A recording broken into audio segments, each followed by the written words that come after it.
প্রিয় দর্শকবৃন্দ, একজন জেলা প্রশাসনের মহিলা ম্যাজিস্ট্রেট একদিন একেবারে সাধারণ পোশাকে বেরিয়েছিলেন তার বোনের বিয়ের অনুষ্ঠানে যোগ দিতে। সেদিন তার সঙ্গে যা ঘটেছিল তা শুনলে আপনিও বিস্মিত হবেন। ঘটনাটি ঘটেছিল কলকাতায়, আর আজও অনেক মানুষের মনে সেই দিনের স্মৃতি রয়ে গেছে। তো বেশি কথা না বাড়িয়ে চলুন ঘটনাটি শুরু করা যাক। সেদিন ছিল রবিবার সকাল। শহরের ভিড়ভাট্টার মধ্যেও সকালটা ছিল প্রশান্ত। সেই নারী কর্মকর্তা পরেছিলেন একেবারে সাধারণ শাড়ি, হাতে ছিল ছোট্ট একটি ব্যাগ, মুখে ছিল শান্ত হাসি। তাকে দেখে সাধারণ কেউ ভাবতেই পারবে না তিনি আসলে একজন প্রশাসনিক পদে কর্মরত। কোনো সরকারি গাড়ি বা প্রোটোকল ছাড়া তিনি সাধারণ ট্যাক্সিতেই রওনা দেন বোনের বাড়ির উদ্দেশ্যে। যেন একেবারে সাধারণ নাগরিকের মতোই পথ চলা। গাড়ি চলতে চলতে পৌঁছল শহরের একটি বড় মোড়ে, যেখানে প্রায় 10 জনের মতো ট্রাফিক পুলিশ কর্তব্যরত ছিল। কেউ বাঁশি বাজাচ্ছে, কেউ হাত উঁচিয়ে গাড়ি থামাচ্ছে, আবার কেউ কাগজপত্র যাচাই করছে। পুরো দৃশ্যটাই স্বাভাবিক মনে হচ্ছিল। ঠিক তখনই তাদের ট্যাক্সিটি সেখানে থামতেই এক ট্রাফিক কনস্টেবল রাগত ভঙ্গিতে হাত তুলে বলল, গাড়ি থামাও, কোথায় যাচ্ছ? গাড়ি থামতেই তিনি ড্রাইভারের দিকে ঝাঁপিয়ে পড়ে চিৎকার করে বললেন, তোর লাইসেন্স আছে? তাড়াতাড়ি বের কর। ড্রাইভার একটু ভয় পেলেও সাহস করে ব্যাগ থেকে লাইসেন্স বের করে দেখালো। তবুও সেই পুলিশ সদস্যের মুখে স্পষ্ট দেখা যাচ্ছিল এক ধরনের ঔদ্ধত্য, যেন দায়িত্বের চেয়ে ক্ষমতার প্রদর্শনই তার কাছে বেশি গুরুত্বপূর্ণ। ড্রাইভার চুপচাপ ছিল, কারণ সে জানে পুলিশের সঙ্গে তর্কে জড়ালে বিপদ বাড়বে। পিছনে সিটে বসা ম্যাজিস্ট্রেট নীরবে সবকিছু পর্যবেক্ষণ করছিলেন। সাধারণ শাড়ি পরা সেই নারী কর্মকর্তার চোখে মুখে ক্লান্তির ছাপ থাকলেও দৃষ্টি ছিল তীক্ষ্ণ। এরপর কনস্টেবল লাইসেন্স হাতে নিয়ে কিছুক্ষণ দেখল, কিন্তু কিছু বলল না। হঠাৎ সে গাড়ির পিছনে গিয়ে চিৎকার করে উঠল, এই গাড়ির নাম্বার প্লেট তো ঠিকমতো দেখা যায় না কেন? এভাবে রাস্তায় বের করছিস কেন? ড্রাইভার অবাক হয়ে বলল, স্যার, নাম্বার তো স্পষ্টই আছে, কোনো সমস্যা নেই। কিন্তু তার এই উত্তর আরও আগ্রাসী করে তুলল কনস্টেবলকে। সে সামনে এসে চিৎকার করে বলল, আমার সঙ্গে তুই কি তর্ক করছিস? বুঝিস না নি আমি চাইলে তোকে এক্ষুনি জেলে পাঠিয়ে দিতে পারি? যা বলছি তাই কর। এবার সে চোখ বড় করে হুমকি দিয়ে বলল, শোন, এখনই জরিমানা দিবি 5,000 টাকা, নইলে সঙ্গে সঙ্গে কেস লিখে দেব।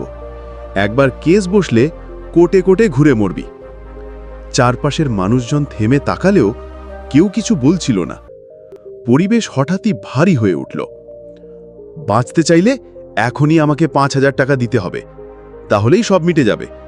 কাগজপত্র নিয়ে বাড়াবাড়ি করার চেষ্টা করবি না। তার গলায় ভয় দেখানোর সুর, আর চোখে মুখে স্পষ্ট দুর্নীতির ছাপ। ড্রাইভার হতভম্ব, কি করবে বুঝে উঠতে পারছে না। ট্যাক্সির পিছনের সিটে বসা থাকা ম্যাজিস্ট্রেট বাইরে থেকে শান্ত থাকলেও ভেতরে ক্ষোভে ফুঁসছিলেন। অন্যায়ের এই প্রকাশ্য প্রদর্শন তিনি সহ্য করতে পারছিলেন না। তবু তিনি ঠিক করলেন শেষ পর্যন্ত দেখবেন এই ট্রাফিক পুলিশ কত দূর যায়। এদিকে সময় এগিয়ে যাচ্ছে। তার বোনের বিয়ের সময় বিকেল 3টে, ঘড়িতে তখন প্রায় 2টো। এই বিশেষ দিনের সময় মতো না পৌঁছতে পারার চিন্তা তার ভেতরে অস্থিরতা বাড়াচ্ছিল। তবু চোখ স্থির ছিল পুলিশ আর ড্রাইভারের দিকে। পুলিশ এবার গলা শক্ত করে বলল, দে 5,000 টাকা জরিমানা, না দিলে গাড়ি জব্দ করে কেস দিয়ে দেব। ড্রাইভার হাত জোড় করে অনুনয় করল, স্যার, আমি কোথা থেকে এত টাকা দেব? সারাদিন ঘুরে ঘুরে মাত্র 100 কয়েক টাকা ইনকাম করেছি। আমার কাছে এখন মাত্র 200 টাকা আছে, দয়া করে এইটাই নিয়ে নিন। ড্রাইভারের চোখে জল, কণ্ঠে কাঁপা সুর। একজন দিন আনে দিন খায় মানুষের অসহায় আরতি। কিন্তু সে জানত না তার পিছনের সিটে বসে আছেন একজন জেলা প্রশাসনের ম্যাজিস্ট্রেট, যিনি অন্যায়ের বিরুদ্ধে দাঁড়াতে জানেন, যিনি আইনের অপব্যবহার সহ্য করেন না। 200 টাকা কথাটা শুনেই ট্রাফিক পুলিশ গর্জে উঠল, এই ভিখারির বাচ্চা, আমাকে তোর মতো ভিখারি ভেবেছিস? আমার এক প্যাকেট সিগারেটের দামই 400 টাকা, তুই আমাকে 200 টাকা দিতে চাস? তার ভাষা ছিল রূঢ়, অসম্মানজনক, একজন পরিশ্রমী মানুষের আত্মসম্মানে আঘাত করার মতো।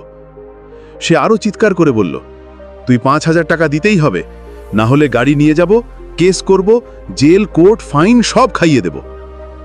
ড্রাইভার তখন মাথা নিচু করে চুপ, তার চোখে হতাশা, মুখে অসহায়তা।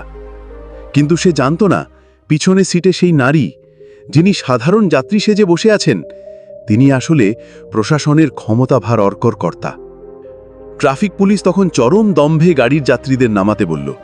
রাস্তার অন্য মানুষজন দাঁড়িয়ে গেল, কেউ কেউ ভিডিও করতে লাগল। ড্রাইভার কাঁপা গলায় পিছনে সিটে তাকিয়ে বলল, ম্যাডাম, আপনি নেমে যান, আমার গাড়ি এখন আর ছাড়বে না, আমি কিছুই করতে পারবো না। তখন দরজা খুলে ধীরে নেমে এলেন সেই নারী, পরিপাটি পোশাক, চোখে আত্মবিশ্বাস। পুলিশ একবার তাকালো, আবার তাকালো, চেহারায় বাজে হাসি এনে ড্রাইভারকে বলল, কিরে, তোর গাড়িতে আজকাল অনেক ফ্যাশনেবল যাত্রী ওঠে দেখি। চারপাশে সবাই চমকে উঠল, কিন্তু পুলিশের মুখ থামল না। সে আরও বলল, এই যে সুন্দরী ম্যাডাম, কোথায় থেকে আসছেন? তুই ভাগ্যবান রে ড্রাইভার, এমন ভিআইপি মাল তোর গাড়িতে ওঠে। তার কথার ভঙ্গি কুরুচিপূর্ণ, নারীর প্রতি অপমানজনক। ম্যাজিস্ট্রেট তখনও নিজেকে সামলাচ্ছিলেন, কিন্তু যখন প্রকাশ্যে তাকে মাল বলে সম্বোধন করা হলো, সেই মুহূর্তেই তার ভেতরের ক্ষোভ বিস্ফোরিত হল। সেই মুহূর্তে সহ্যের সীমা অতিক্রম করল নারীটি। চোখ লাল, কপালে ভাঁজ, মুষ্টিবদ্ধ হাত কাঁপছে, রাগ আর অপমানে। চারপাশ যেন মুহূর্তেই নিস্তব্ধ হয়ে গেল। ধীর পায়ে তিনি এগিয়ে গেলেন ট্রাফিক পুলিশের দিকে, যে তখনও ব্যঙ্গাত্মক হাসি মুখে নিয়ে বুক ফুলিয়ে দাঁড়িয়ে। হঠাৎই তিনি হাত তোলে এক তীব্র চড় মারলেন পুলিশের গালে। চড়ের শব্দ এতটাই জোরালো ছিল যে আশেপাশে দাঁড়িয়ে থাকা লোকজন হতবাক হয়ে গেল। পুলিশ এক ধাপ পিছিয়ে গেল, আর নারীটি বজ্রকণ্ঠে বলে উঠলেন, তোদের মতো নোংরা লোকজনের কারণেই আজ সাধারণ মানুষ পুলিশের নাম শুনে আতঙ্কিত হয়। আমি নারী বলে আমাকে নিয়ে বিদ্রূপ করবে? তোরা প্রশাসনের গর্ব নয়, তোরা আসলে সমাজের কলঙ্ক। তার কণ্ঠে ছিল অদম্য সাহস, চোখে ছিল আগুন। ভিড় জমতে শুরু করল। কেউ বিস্মিত, কেউ উত্তেজিত, কেউ আবার মোবাইলে ভিডিও করছে। সবাই ফিসফিস করে জানতে চাইছে, এ কে, এত সাহস কোথা থেকে পেল? ট্রাফিক পুলিশ দাঁত চেপে রাগে কাঁপতে কাঁপতে বলল, তুই জানিস আমি কে? আমি ডিউটিতে আছি, তুই পুলিশকে মারলি, আজ তোকে জেলে ভরে ছাড়ব। ড্রাইভার দৌড়ে এসে নারীর কানে বলল, ম্যাডাম, ঝামেলা না করি, এই লোকটা খারাপ, ওরা আপনাকে শান্তিতে ছাড়বে না।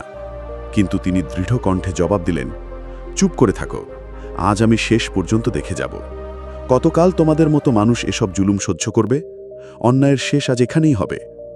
চারিদিকে নিস্তব্ধতা, মানুষ অবাক হয়ে তাকিয়ে আছে। তারপর হঠাৎই নারীটি গম্ভীর কণ্ঠে ঘোষণা করলেন, তোমরা জানো আমি কে? আমি রংপুর জেলার প্রশাসনিক ম্যাজিস্ট্রেট। এক নিমিষে পুরো পরিবেশ পাল্টে গেল। যে পুরুষ কিছুক্ষণ আগেও ব্যঙ্গ করছিল, সে কাঁপতে কাঁপতে স্যালিউট দিল। পাশে থাকা কনস্টেবলরাও একে একে স্যালিউট করতে লাগল। তাদের চোখে মুখে তখন শুধু লজ্জা আর অনুশোচনা।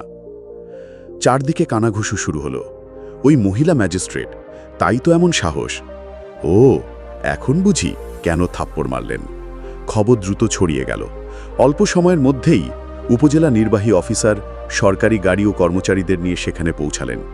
তিনি শ্রদ্ধা ভরে বললেন, ম্যাম, আপনি এখানে, আসলে কি ঘটেছে? ম্যাজিস্ট্রেট রাগে গমগমে কণ্ঠে বললেন, এটাই হলো আপনার দায়িত্বে থাকা পুলিশ? নারীদের নিয়ে কুরুচিপূর্ণ মন্তব্য করে, নিরীহ মানুষকে অপমান করে? আপনি কি এটাই শিখিয়েছেন ওদের? ইউএনও মাথা নিচু করে চুপচাপ দাঁড়িয়ে রইলেন। তারপর মুহূর্তেই ম্যাজিস্ট্রেট সেই দুর্নীতিবাজ ট্রাফিক পুলিশকে সাসপেন্ডের আদেশ দিলেন। সাথে সাথে তার অস্ত্র ও ব্যাজ সরিয়ে নেওয়া হলো। গ্রেপ্তারেরও নির্দেশ দেওয়া হলো। এই দৃশ্য দেখে সাধারণ মানুষ হাততালি দিয়ে চিৎকার করে উঠল, জয় হোক ম্যাডামের, এমন অফিসার থাকলে দেশ একদিন বদলে যাবে। এক বৃদ্ধ কণ্ঠ কাঁপিয়ে বললেন, মাগো, দেশে যদি এমন 10টা অফিসার থাকত, তবে দুর্নীতি বলে কিছু থাকত না। কোলাহলের মাঝে নারীটি এক মুহূর্ত চুপ হয়ে গেল। তারপর মাথা তুলে আকাশের দিকে তাকালো। মুহূর্তেই বুকটা হঠাৎ ভারী হয়ে উঠল। আজ তো বোনের বিয়ে, সারাদিন অপেক্ষায় ছিল পরিবার। আনন্দের দিনে সেই আপনজনই অনুপস্থিত। ড্রাইভার নরম কণ্ঠে বলল, ম্যাডাম, আজ তো আপনার বোনের বিয়ে, সময় তো অনেক হয়ে গেছে। নারীটি মৃদু হেসে তাকালেন। চোখ ভিজে উঠলেও ঠোঁটে ফুটে রইল এক দৃঢ় হাসি। তিনি বললেন, হ্যাঁ, আজ আমার বোনের বিয়ে, কিন্তু এই শহরের হাজারো মানুষের নিরাপত্তা, ন্যায্য অধিকার আর সম্মান রক্ষা করা, এটাই আমার বড় দায়িত্ব। ওদের মুখে হাসি ফোটাতে পেরেছি, এটাই আমার আনন্দ। পরে জানা যায়, সেই ট্রাফিক পুলিশকে কেবল বরখাস্তই করা হয়নি, একটি পূর্ণাঙ্গ বিভাগীয় তদন্তের পর তার বিরুদ্ধে মামলা হয়। অভিযোগ প্রমাণিত হয় নারী কর্মীর সঙ্গে অশোভন আচরণ, ক্ষমতার অপব্যবহার, ড্রাইভারের সঙ্গে দুর্ব্যবহার এবং সরকারি কাজে বাধা সৃষ্টি। পরিশেষে আদালত তাকে 10 লক্ষ টাকা জরিমানা এবং 2 বছরের কারাদণ্ডে দণ্ডিত করে। ঘটনাটি আজও রংপুরের মানুষের মনে গেঁথে আছে এক শক্ত বার্তা হিসেবে। সেই নারীর নাম সবাই জানে না, কিন্তু সবাই মনে রাখে একজন ম্যাজিস্ট্রেট এসেছিলেন অন্যায়ের জবাব দিতে। ক্ষমতা থাকলেই মানুষ মহান হয় না, বরং সেই ক্ষমতার সৎ ব্যবহারই মানুষকে অমর করে তোলে। প্রিয় দর্শকবৃন্দ, যদি ঘটনাটি আপনার হৃদয়কে স্পর্শ করে থাকে তাহলে আমাদের ভিডিওতে একটি লাইক দিতে ভুলবেন না। আপনারা সাবস্ক্রাইব করলে আমাদের পরিশ্রম সার্থক হয় এবং নতুন কন্টেন্ট তৈরির প্রেরণা পাই। সবাই ভালো থাকুন, নিরাপদে থাকুন। আল্লাহ হাফেজ।